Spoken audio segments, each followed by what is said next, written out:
Assalamu alaikum students. I hope you are all good and safe. Welcome to our online classes from Civilized Education System.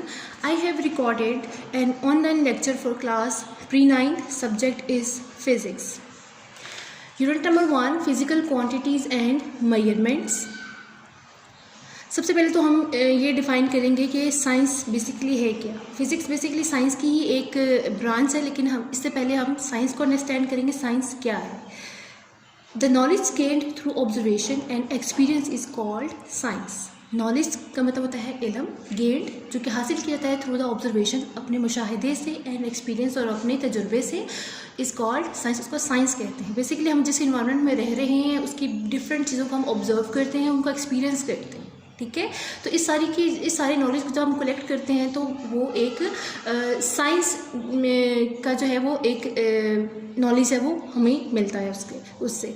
Remember that the word science is delivered through the Latin word scientia. अब सबसे important जो और सबसे interesting चीज़ ये है कि science का जो वर्ड है ये बेसिकली एक लैटिन लैंग्वेज है। जैसे कि हमारी इंग्लिश और उर्दू लैंग्वेज होती है, इस तरह से एक लैटिन लैंग्वेज है, उसका एक वर्ड है साइंटिया। उससे ये वर्ड साइंस जो है वर्ड उसको ड्राइव किया गया है, विच मीन्स नॉलेज। इसका मतलब क्या है? नॉलेज। नॉलेज मीन टू से इल्म। अच्छा, अब सबसे पहले तो हम देखेंगे साइंस के अंडर किस तरह की चीज़ों को हम डिस्कस करते हैं। हमें पता है कि हमारे इन्वायरमेंट के अंदर दो तरह की चीज़ें होती हैं, लिविंग थिंग्स होती हैं, नॉन लिविंग थिंग्स होती हैं। ठीक है, तो अब इन्हीं दो कैटेगरीज पे बेस करती है हमारी साइंस की दो मेन स्ट्रीम्स। फर्स्ट हमारे पास क्या है? Physical science. It deals with the study of non living things. ये जो डील करता है ये नॉन लिविंग थिंग्स की स्टडी से डील करता है। डैट्स मीन कि हम जितनी भी हमारी इन्वायरमेंट के अंदर नॉन लिविंग थिंग्स या बेजान चीज़ें हैं उनके बारे में हम जितना भी इल्म या नॉलेज गेन करते हैं वो हम फिजिकल साइंस में करते हैं। और इसी तरह से सेकंड है biological science. It deals with the study of living things. ये डील करते हैं स्टडी ऑफ लिविंग थिंग्स से, यानी कि जितनी भी जानदार चीज़ें हैं उनके बारे में जितना भी हम स्टडी करते हैं, ऑब्जर्व करते हैं, एक्सपीरियंस करते हैं, उस सारे नॉलेज को हम बायोलॉजिकल साइंस के अंडर करते हैं। अच्छा, सबसे इम्पॉर्टेंट जो फिज़िक्स का कॉन्सेप्ट है, आपको हर टॉपिक के अंदर ये मेजरमेंट्स का जो एक टॉपिक है ये लाजमी होगा आपके लिए। तो इससे पहले आप समझ लें कि मेजरमेंट है क्या। मेजरमेंट्स बेसिकली हैं, measurements are not confined to science, they are part of our lifes. Basically science ने मेजरमेंट्स को नहीं बनाया, ये हमारी लाइफ्स का ही एक इम्पॉर्टेंट हिस्सा है। They play an important role to describe. ये सबसे ज़्यादा अहम किरदार अदा करते हैं डिस्क्राइब, बयान करने के लिए, अंडरस्टैंड और समझने के लिए द फिजिकल वर्ड को।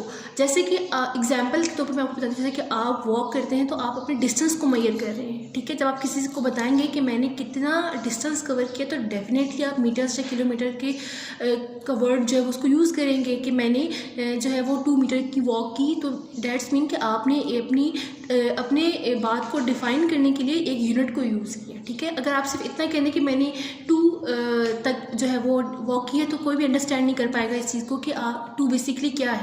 ठीक है, लेकिन जैसे आप 2 किलोमीटर से 2 मीटर्स कहते हैं तो फ़ौरन से समझ आते हैं सब के आप डिस्टेंस की बात कर रहे हैं। ठीक है, इस तरह से जब आप किसी चीज़ को उठाते हैं तो आप उसको मेजर करते हैं, उसका वेट कितना है। ठीक है, तो इस तरह से हम डिफरेंट चीज़ों को मेजर करते हैं और उसको डिफ़ाइन करने के लिए हमने डिफरेंट यूनिट्स बनाए हुए होते हैं।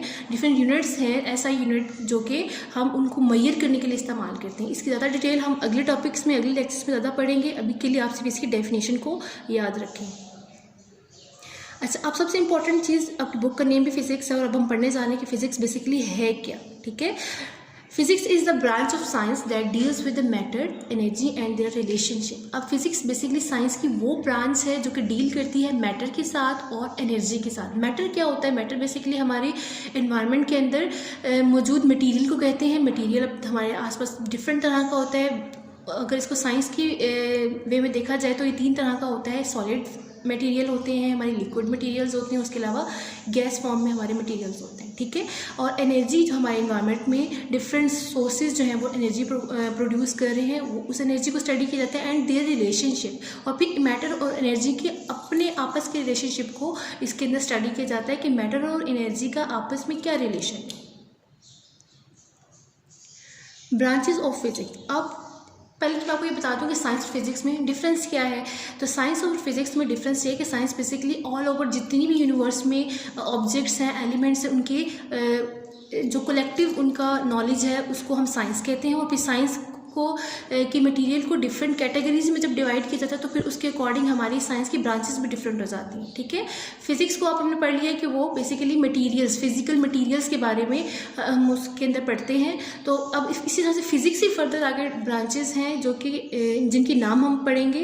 पहला जो नेम है मैकेनिक्स, ठीक है, दूसरा है heat and sound, third is geophysics, light and optics, electricity, atomic physics, nuclear physics, plasma physics. ये सारी वो ब्रांचेस हैं जो फर्दर साइंस से आगे ड्राइव की गई हैं, ठीक है। क्योंकि मटेरियल, अगर हम से फिजिकल मटेरियल्स को देखें तो फिजिकल मटेरियल भी बहुत तरह के होते हैं। फिर उन्हीं टाइप्स के बेस पे डिफरेंट जो फिजिक्स की ब्रांचेस हैं उनको बनाया गया ताकि हम उसके बारे में एक ज़्यादा कॉम्प्रिहेंसिव नॉलेज जो है उसको स्टडी कर सकें, ठीक है। आज हम इनके सिर्फ नेम्स पढ़ेंगे और इनकी डिटेल्स जो है हम अपने नेक्स्ट लेक्चर में पढ़ेंगे। आई होप आपको समझ में आया होगा और आपने इस वीडियो को बार बार देखना है ताकि आपको ज़्यादा अच्छी अंडरस्टैंडिंग हो जाए। इसके बाद आपने कुछ सेल्फ असेसमेंट क्वेश्चन सॉल्व करने हैं।